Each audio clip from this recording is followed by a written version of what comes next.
نتي اتفتصمو عبدانن صلالن زتحواوسه تግባራታ ፈቴ ኮንኩን ብሰንኪ እቲ ኣብ ርእሰይ ዘሎ ማይክሮቺፕ እየ ዝግደድ ዘለኹ ኢላ እንታዩ ኣጋጢምዋ ካብዚ ናብዚ ዝተቀየረት ካብዝና ወዲቃ ዝተረስዕት ኣማንዳ መንያ ሰላም ንዓኹም ሰብሕቁን ቀረባን ተኸታተልቲ ናይ ጓልሽሻ ዩቲዩብ ከምቲ ልሙድ ሰላምታይ ኣይረሳዕኩን ቅድሚ ዝኾነ መደብ ምጅማርና ነዛ ቪድዮ እዚኣ ብላይክን ሳብስክራይብን ጀምሮ እንዳበልኩ ናብቲ ትሕዝቶ መደብ ከብለኩም ኣማንዳ ባይንስ ኣብ መጀመርታ ከምቲ ንብዙሓት ተዋሳእቲ ቆልዑ ዘጋጥሞም ዘስካሕክሕ መድረኽ ህይወት ኣየጋጠማን ኩሉ ነገር ብቑኑዕ መንገዲ ትጓዓዘላ ተባሂሉ እዩ ዝእመን ነይሩ ንሳውን ውሪይቲ ተዋሳኢት ቆልዓ ነበረት ካብ ንእስነታ ኣትሒዛ ብዘለዋ ክእለትን ትግሃትን ከምኡውን ኣብ ልቢ ተመልከቲ ብዘለዋ ፍቕሪ ትፍለጥ ነበረት ብዙሓት ቆልዑ ተዋሳእቲ ናብ ናይ ዕቤት ደረጃ ምስ ተሰጋገሩ ኣብ ማሕበራዊ ህይወት ቡድሆታት የጋጥሞም እኳ ተኾነ ኣማንዳ ግን ካብኣቶም ብዝተፈለየት ኣብ ሆሊውድ ዝዓበየ ዓወታት ካብ ዘመዝገቡ ሰባት ሓንቲ እያ ነይራ ኣብ መበል 7 ዓመታ ከምታ ኮቤል ቡንቻ ክራንች ከምኡውን ካት ኤንድ ስታይል ባርቢ ዝኣመሰሉ ዓበይቲ ንግዲ ስራሓት ወይ ከኣኒ ፕሮሞሽናት ሰሪሓ እያ ኣብ 10ታት ዕድሚኣ እውን እንተኾነ ኣብ ዘላ ፋክተሪ ኮሜዲ ትለማመድ ነበረት ኣብኡ ዝነበራ ገጸ ባህሪ ድማ ንሓደ ናይ ኒክሌዳን ፕሮዲሰር ስለ ዘሰሓቦ እቲ ፕሮዲሰር ድማ ኣብ መድረኽ ምስራእያ ብኡ ንብኡ ብኣ ተሳሒቡ ኣብቲ ኦልዛት ዝተሰመየ መደብ ከም ትሳተፍ ገይርዋ ኣማንዳውን ኣይሓመቐትን በቲ ዘርአየቶ ድንቂ ዝኾነ ናይ ኮሜዲ ክእለታ ብቁልጡፍ ናይቲ መደብ ቀንዲ ኮኸብ ተዋሳኢት ብምዃን ልቢ ተዓዘብቲ ክሰልብ ዝኽኣለት ዓወታ ድማ እንዳ ዓበየ ምስከደ ኣብ መበል 13 ዕድሚኣ ጥራሕ ናታ ዝኾነ ዘኣማንዳ ሾው ዝተሰመየ ዓብ መደብ ክትውንን ክኢላ እዚ ድማ ካብቶም ቀንዲ ኮኸባት ኒክሎዲያን ሓንቲ ንኽትከውን ገይርዋ እዩ ብተወሳኺ ድማ 4 ግዜ ኪድስ ቾይስ ኣዋርድስ እውን ክትዕወት በቂዓ እያ ሽዑ እዋን ንሳ ካብተን ንኣሽቱ ተዋሳእቲ ሓንቲ ጥራሕ ኣይነበረትን እንኮላይ ኣዝያ ተፈታዊትን ብልፅትን ተዋሳኢትን እያ ነይራ እንዳጎበዘት ምስከደት ኣብ እዋን ዕድመ ግርዝውናኣ ድማ ብሰፊሑ ሆሊውድ ክደልይዋ ጀመሩ ኣብ መበል 16 ዕድሚኣ ድማ ቢግ ፋት ሌር ሰሪሓ ኣብ መበል 17 ዕድሚኣ እውን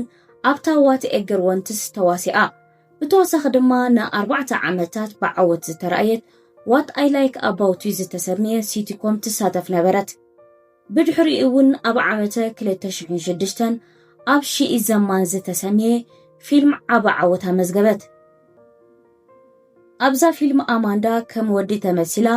ኣብ ጉጅለ ኩዕሶ እግሪ ደቂ ተባዕትዮ ተጸንቢራ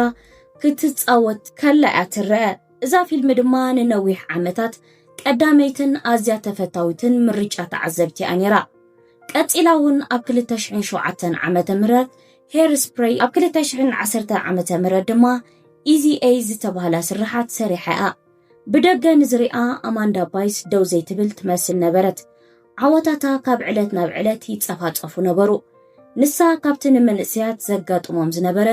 ውርደት ወይ ከኣኒ ሽግር ኣዝያ ዝረሓቐት እያ ነይራ ኩሉ ሰብ ዝምነዮ ህይወት ትነብር ነበረት ንተዓዘብታ ስርሓ ብጽንዓትን ክእለትን ከምኡውን ብዝረኸበቶ ዕድል ዝተሃንፀ ይመስሎም ነበረ ይኹን እምበር ድሕሪ መጋረጃ ህይወታ ካሊእ ነይሩ ከይጸንሑ እውን ነገራት በብቕሩብ ክቕየሩ ጀሚሮም ነበሩ ኣብ ሺኢ ዘማን ዝሰርሓቶ ስራሕ ዓባ ዓወት እኮ እንተተጓናፀፈት ግን ኣማንዳ ነቲ ዝተወድአ ፊልም ምስ ረኣየቶ ዝተፈልየ ሕማቕ ስምዒት ተሰሚዕዋ ተሓቢና ዘይኮነስ ብዛዕባ መልክዓ ብጣዕሚ ተስፋ ዝቆረፀትን ዘይተሓጎሰትን ትመስል ነይራ ወዲ መሲላ ከም ወዲ ተኸዲና ጨጉራ ሓፂሩ መልክዓ ናይ ወዲ መሲሉ ምስ ረኣየቶ ብጣዕሚ ከቢድ ናይ ስምዒት ስንባደ ፈጢርላ እዩ ድሕሪ ዓመታት ኣብ 2018 ዓመተ ምህረት ምስ ፓፐር ማጋዚን ኣብ ዝገበረቶ ቃለ መሕተት ንነብሳ ኣብቲ ፊልም ከም ወዲ ኮይና ምርኣያ ካብ 2 ክሳብ 6 ኣዋርሕ ጭንቀት ከም ዝፈጠረላ ኣሚና ከምቲ ንሳ ዝበለቶ ድማ ሽዑ ትሪኦ ዝነበረ ትርኢታ ናታ ዘይኮነስ ናይ ካልእ ሰብ ኮይኑ ይስማዓ ከም ዝነበረ እያ ተዛሪባ እዚ ነገር ወይ ከኣኒ እዚ ዛንታ መሳጢ ዝኾነሉ ኣብዚ እዩ ቅድሚቲ ህዝባዊ ውድቀት ቅድሚ ምእሳራ ቅድሚ ምሕማማ ቅድሚ መስተን ሽጋራን ካልእ ወልፍን ምጅማራ ከምኡውን ቅድሚ ሜድያታት ንዓኣ ምክትታል ምጅማረን በቲ እዋን እቲ ኣማንዳ ጓል 20 ዓመት ጎርዞ ጥራሕ ነይራ ሽዑ ድማ ኣብቲ ዝለዓለ ጥርዚ ናይ ሞያ ዝነበረትሉ እዋን ነይሩ። ይኹን እምበር ኣብ ውሽጣዊ ህይወታ ኣብ ነፍሲ ወከፍ ግዜ ኣብ መግለፂታትን ስክሪንን ክትረአ ከላ ብዛዕባ መልክዓ ኣዝያ ትጭነቕ ነበረት። ሽዑ እዋን ዝተጋነነ ሩግዲ ወይ ከዓኒ ግጅፊ ነበራን። ነገር ግን ካብቲ ዝነበረቶ ንእሽተይ ኪሎ ጥራሕ ብምውሳኻ ኣዝያ ትጭነቕ ነበረት። ብኣጋጣሚ ድማ ኣብ እዋን ቀረፃ ናይ ሄር ስፕሬይን ከላ ኣማንዳ ብዛዕባ ሓንቲ ኣብ ሆሊውድ ዘለዋ ገጀፍቲ ደቂ ኣንስትዮ ክብደተን ንምቕናስ ዝጥቀምኣ ዝነበራ ኣደራል እትበሃል መድሃኒት ኣንበበት። ሽዑ ድማ ነታ መድሃኒት ንምግዛእ ናብ ሓደ ዶክተር ቀሪባ ADHD ከም ዘለዋ ኮይና ነቲ ዶክተር ድሕሪ ምእማና መእዘዚ ናይ መድሃኒት ወረቐት ፀሓፈላ። ኣማንዳ ከም ትብሎ ድማ ነቲ ዶክተር ኣታሊለኣ እቲ ናይ ትእዛዝ ወረቐት ከም ዝፅሕፈላ ጌራቶ። ኣማንዳ ድሕሪ ግዜ ከም ዝገለፀቶ ድማ ኩሉ ነገር መልክዓ ንምምሕያስ ዝጀመረቶ ፃዕሪ ከም ዝነበረ እዩ። ኣብ ዓመተ 2010 ዓመተ ምህረት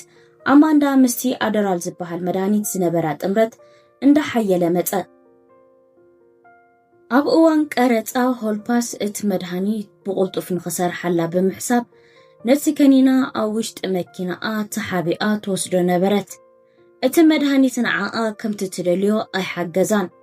ብኣንጻሩ እኳ ደኣ ከቢድ መጥቃዕትን ማህሰይትን ይውሪድላ። ስክሪፕት ናይ ተዋስኦኣ ንኽዝክር ኣዝያ ተጸገመት። ትኹረታ እውን ኣዝዩ ተበታተነ።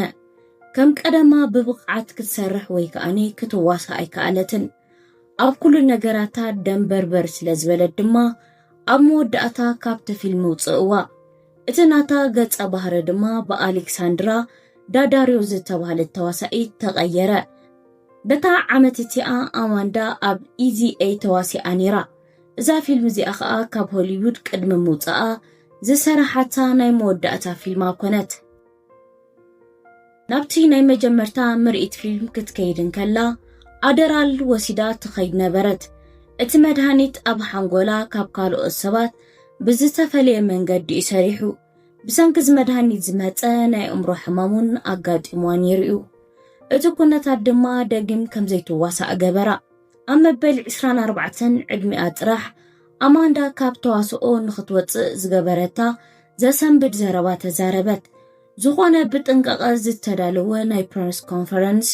ወይ ከዓኒ መግለፂ ካብ ወከልታ ዝተዋህበ መደረ ይነበረን። ብኣንጻሩ እዩ ነይሩ። ተዋሳኢት ምዃን ከምቲ ትርእይዎ ኣይኮነን ኩሉ መከራ እዩ ብምባል ብቕልል ዝበለ ትዊት ንነብሳ ኣፋለጠት። ኣይፀንሐትን እውን ሓንቲ ካብተን በሪሄን ዝጠፍኣ ኮኸባት ሆሊውድ ካብ መድረኽ ፊልም ቀልጢፋ ተሰወረት። ይኹን እምበር ኣማንዳ ካብ ዓይኒ ህዝቢ ሙሉእ ብምሉእ ኣይተሰወረትን። ናይ ውልቂ ሽግራታ እናተጋለፀ ምስከደ ሜድያታትን ህዝብን ህዝባዊ ውድቀት ኢሎም እዮም ነቲ ዝነበረቶ ኩነታት ገሊፆሞ። ሽዑ ዝነበረቶ ኩነታት ኣዝዩ ሕማቕ እዩ ነይሩ። ኣብ ሚያዝያ 2012 ዓመተ ምህረት ኣማንዳ ኣብ ምዕራብ ሆሊውድ ምስ ሓደ ናይ ፖሊስ መኪና ከም ዝተጋጨወት ተኸሲሳ።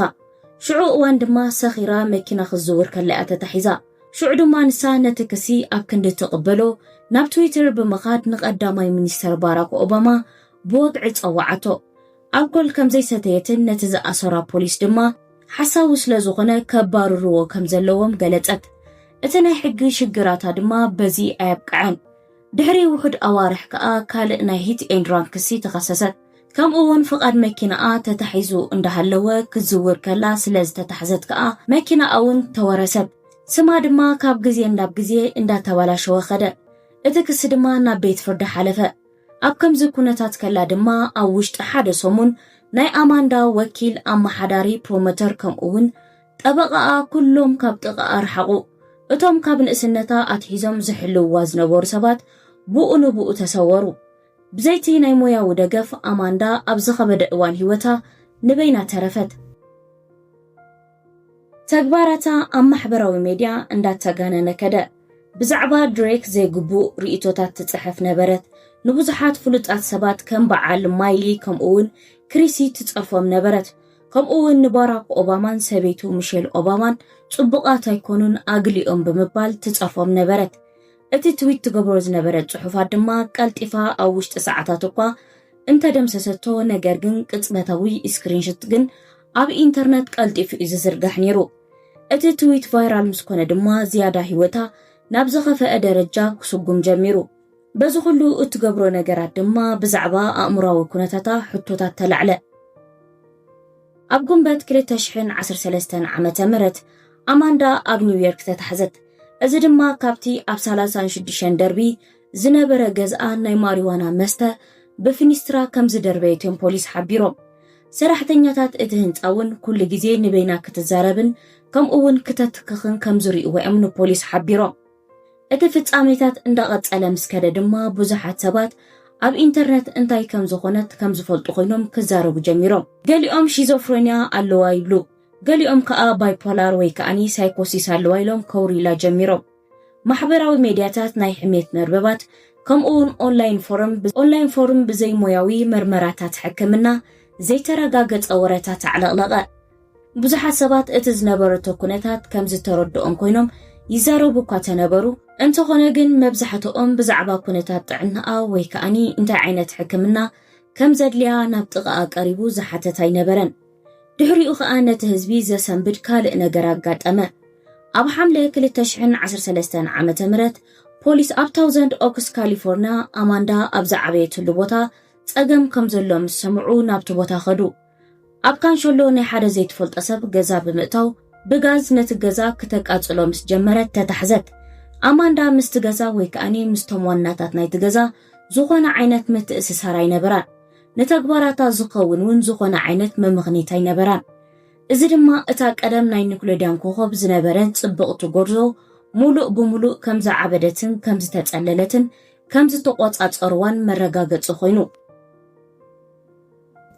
ሰበስልጣን ድማ ብሕጊ ካሊፎርኒያ ን72 ሰዓታት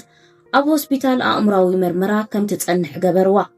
ድሕሪ ውሕድ እዋን ድማ ወለዳ ንቤት ፍርዲ ምምሕዳር ንብረታን ጥዕናኣን ንኽቋጻጸሩ ፍቓድ ሓተቱ ኣዲኣ ሊምባይንስ ድማ ንገንዘብን ጥዕናን ጓላ ንኽትቋጻጸር ሕጋዊ ስልጣን ተዋሃባ እቲ ናይ ኣማንዳ ጸገማት ን9 ዓመት ዝኣክል ቀጸለ ድሕሪ ዓመት ኣብ ጥቅምቲ 2014 ዓመተ ምህረት ድማ ኣማንዳ ኣቦኣ ኩሉ ግዜ ኣቢዝ ከም ዝገብራ ከም ዘሳቕያ ዝገልጽ ዘሰንብድ ጽሑፋት ወይ ከዓኒ ክስታት ኣብ ትዊተር ዘርጊሓ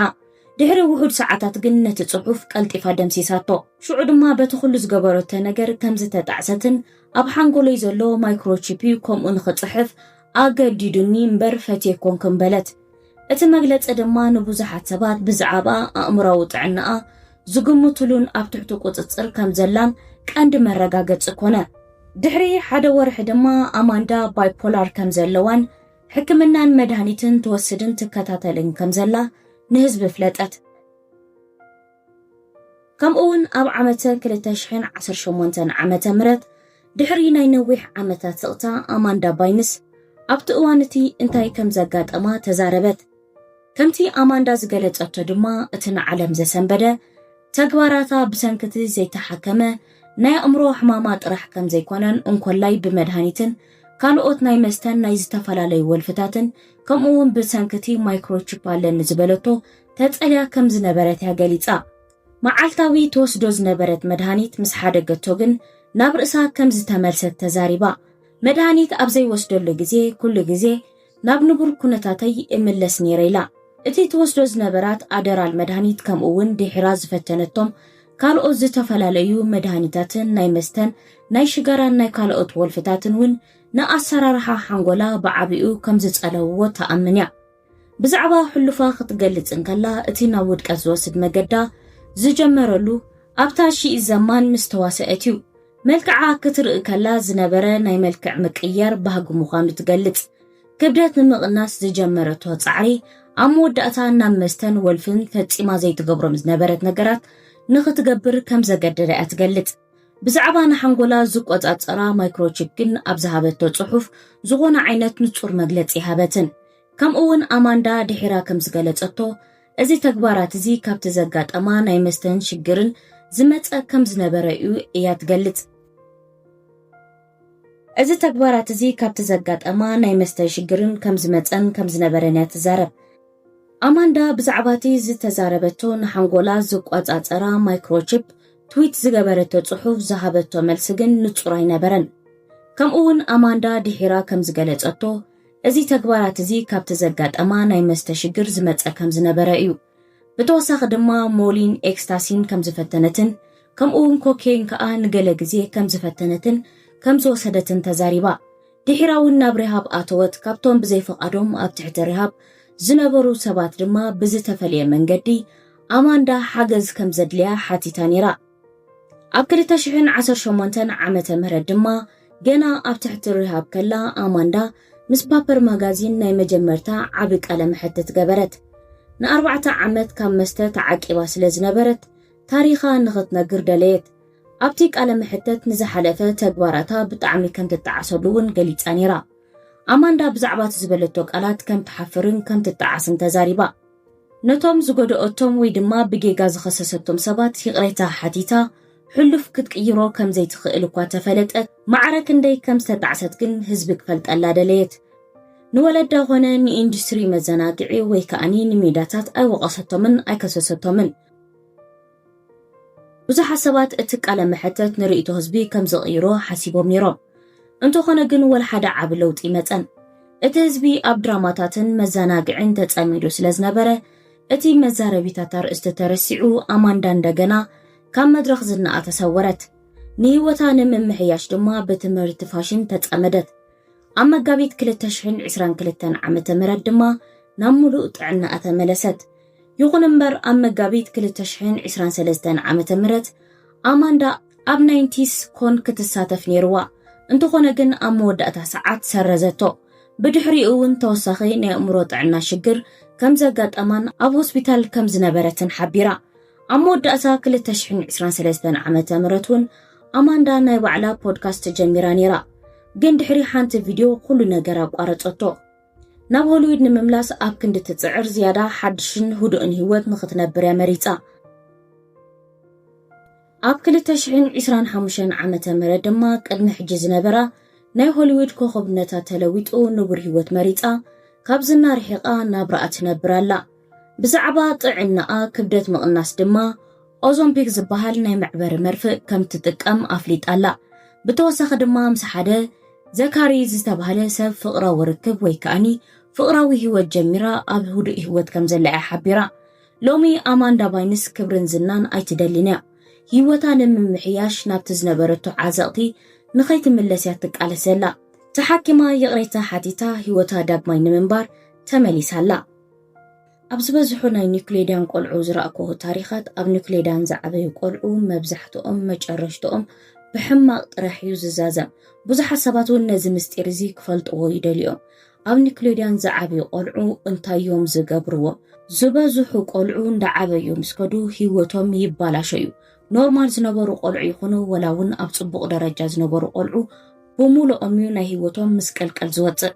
بزخنا كبرات تختلت لنا يقال شايتيب لو معالتي زغرب كلكم مدب نزيات مسنيرا مساي ترى أتسامحكم انت فاتيكم ما كم تلمود لايك هيترسعوا حدش تفاميلي كم اون سابسكرايب زي قبركم ترى أهلكم سابسكرايب قبريكم كم اون هانا تزغونا حساب رأيتم زلوكم بجواز غونا ملكع أبوتا كومين سيكشن تحف ليكم أبسمت بخالم مدب يرغبنا سسنايو تدعمون عقم دك عبيتي باي أزيج فوتوكم